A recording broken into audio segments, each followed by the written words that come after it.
کل بھی میں نے یہی کوشش کی تھی کہ بجائے الفاظ کا استعمال کرنے کے، لفاظی کرنے کے، آپ کو کانسیپٹس کلیئر کیے جائیں، آپ کے ذہن میں ایک نارمل انداز میں، ایک نارمل مثالوں سے۔ مثال بھی میں نے آپ کے سامنے اردو کی رکھی تھی اس وجہ سے، تاکہ آپ اس بات کا اندازہ لگا سکیں کہ ہم ان چیزوں پر اردو میں بھی غور کر سکتے ہیں، اپنی مادری زبان میں بھی غور کرنا ہمارے لیے پاسبل ہے۔ تو ایک کانسیپٹ یہاں پہ کلیئر کرنا یہ ضروری ہوتا ہے کہ لینگویج، کیونکہ ہم اس وقت جو صرف و نحو کی بات کر رہے ہیں، تو صرف و نحو بیسیکلی گرامر ہیں عربی لینگویج کی۔ ہم اس لینگویج کو سمجھنے کی کوشش کر رہے ہیں، ہم اس زبان کو سمجھنے کی کوشش کر رہے ہیں۔ دنیا میں جتنی بھی زبانیں پائی جاتی ہیں، چاہے وہ اردو ہو، انگلش ہو، سندھی ہو، چائنیز ہو، جاپانی ہو، کوئی بھی زبان ہو، جنرلی زبان بولنے والے دنیا میں پہلے موجود تھے، زبان پہلے سے رائج تھی، اور پھر جب ضرورت پیش آئی کسی بھی زبان کے حوالے سے، کسی بھی لینگویج کے حوالے سے، تو اس کے لیے قواعد و ضوابط بنائے گئے۔ جیسے ہم اس وقت عربی لینگویج کی بات کر رہے ہیں، تو عربی لینگویج میں قواعد و ضوابط بنائے گئے صرف و نحو کے ذریعے۔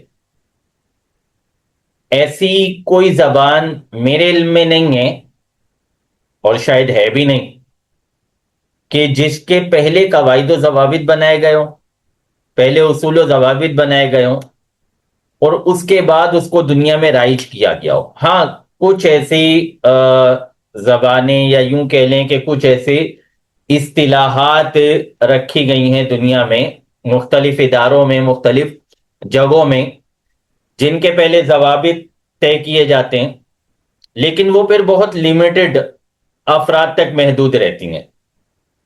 یوں سمجھ لیں کہ کوئی جنگی بیڑا جا رہا ہے، تو جنگی بیڑے نے جو ہے وہ اپنا ایک مخصوص جملہ یا ایک لفظ مقرر کر لیا ہے، جو انہوں نے پہلے مقرر کیا ہے، بعد میں وہ بول رہے ہیں۔ جیسے جنگ بدر کے موقع پہ فرشتوں کی جو صداؤں کی آوازیں آتی تھی، وہ کیا ہوتی تھی؟ ہیزوم۔ تو وہ ان کا کوڈ ورڈ تھا، جس کے ذریعے وہ ایک دوسرے کو پکارتے تھے، ایک دوسرے سے مدد لیتے تھے، یا ایک دوسرے کی مدد کیا کرتے تھے۔ تو اس طرح کی تو کوئی لینگویج ہوتی ہے دنیا میں، اس طرح کی لینگویجز ہیں۔ جب بڑی بڑی جنگیں ہوتی ہیں، ملک دوسرے ملک سے آپس میں لڑ رہے ہوتے ہیں، تو اس وقت کوڈ ورڈز کچھ پھیلائے جاتے ہیں، کچھ کوڈ ورڈ جو ہے وہ اپنے لشکر کو دیے جاتے ہیں، جن کوڈ ورڈز کو استعمال کر کے وہ آپس میں ایک دوسرے سے کنورسیشن کرتے ہیں، آپس میں ایک دوسرے سے بات کرتے ہیں، تاکہ دشمن کو پتہ نہ چل سکے کہ ہم کیا بول رہے ہیں، وہ ہماری بات پک نہ کر سکے، ہم آپس میں جو ہے وہ ڈیل کر سکیں کہ کیا کرنا ہے، نیکسٹ اسٹیپ کیا ہوگا۔ تو جنرلی جو زبان ہوتی ہے، جو لینگویج ہوتی ہے، دنیا میں جو لینگویجز پائی جاتی ہیں، ان کا طریقہ کار یہ ہے کہ وہ لینگویج پہلے پائی جاتی ہے دنیا میں، اس کا ظہور پہلے ہو جاتا ہے، بولنے والے پہلے موجود ہوتے ہیں، اور قواعد و ضوابط بعد میں بنائے جاتے ہیں۔ صحیح ہے؟ یہ بات کلیئر ہوئی؟ جو مخصوص ذات، مخصوص جگہ، مخصوص شے جس لفظ سے سمجھ آتی ہے، وہ معرفہ ہوتا ہے۔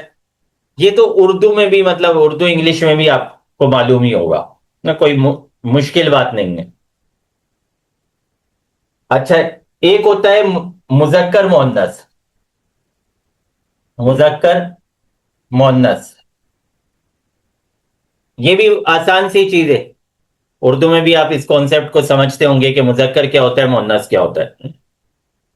عربی میں بس آپ نے یہ بات ذہن میں رکھنی ہے کہ مؤنث کی کچھ علامتیں، علامت سے یہ علامت ذہن میں رکھ، کل علامت پہ کافی بحث ہو گئی تھی، میں اس لیے یہاں پہ لفظی علامت استعمال کر رہا ہوں تاکہ آپ کو زیادہ مجھے سمجھانا نہ پڑے۔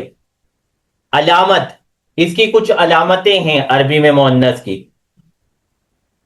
ایک علامت ہے اس کی گولتا۔ گولتا اگر کسی کلمے پر ہوتا ہے تو وہ اکثر مؤنث ہوتا ہے، ہمیشہ نہیں۔ جیسے میں آپ کے سامنے دو مثالیں لکھتا ہوں، عائشہ اور ایک ہے طلحہ۔ اب دیکھیں یہ دونوں کیا مؤنث ہیں؟ جلدی سے جواب دیں، یہ دونوں کیا مؤنث ہیں؟ نہیں، نہیں، ایک صحیح؟ مؤنث ایک مؤنث ہے، ایک مؤنث نہیں ہے، حالانکہ دونوں میں گولتا آ رہی ہے، تو یہ علامت ہے۔ صحیح، علامت کے ساتھ کسی چیز کا فیصلہ ضروری نہیں ہوتا۔ اسی طرح ایک ہوتا ہے کھڑا زبر،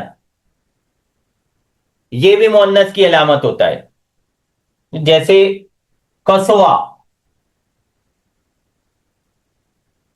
کسوا اونٹنی کو کہتے ہیں، لڑکیوں کے نام بھی ہوتے ہیں کسوا۔ جبکہ موسا، اس پر بھی کھڑا زبر ہے، لیکن کیا یہ مؤنث ہے؟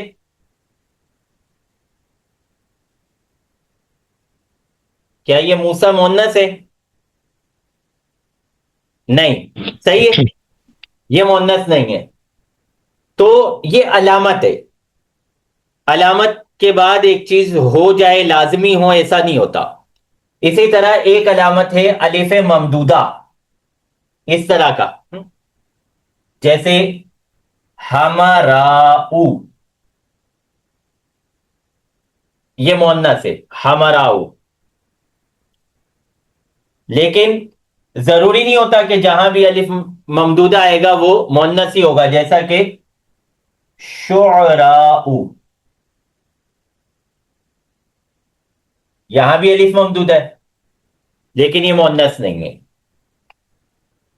تو یہ مؤنث کی تقریباً 3 علامتیں ہیں جن سے ہم انڈیکیشن ملے گی کہ شاید یہ مؤنث تو نہیں ہے، پھر ہم نے تھوڑا سا اس پہ غور کرنا ہوگا۔ بعض اوقات ان میں سے کوئی بھی علامت نہیں ہوگی لیکن وہ مؤنث ہوگا، جیسے زینب۔ شعراء کیوں نہیں ہے، کی وجہ ہوگی؟ شعرا شاعر کی جمع ہے، وجہ کیا ہے؟ وجہ یہی ہے کہ عربوں نے اس کو مؤنث نہیں استعمال کیا۔ میں نے آپ کو شروع میں یہ کانسیپٹ کلیئر کیا کہ لینگویج میں ہم اصول و ضوابط بناتے ہیں اس لینگویج کو سمجھنے، بولنے والے کیا بولتے ہیں، بولنے والے کیا لے رہے ہیں، کیا مراد لے رہے ہیں، وہ سمجھنے کے لیے ہم اصول و ضوابط بناتے ہیں لینگویج کے۔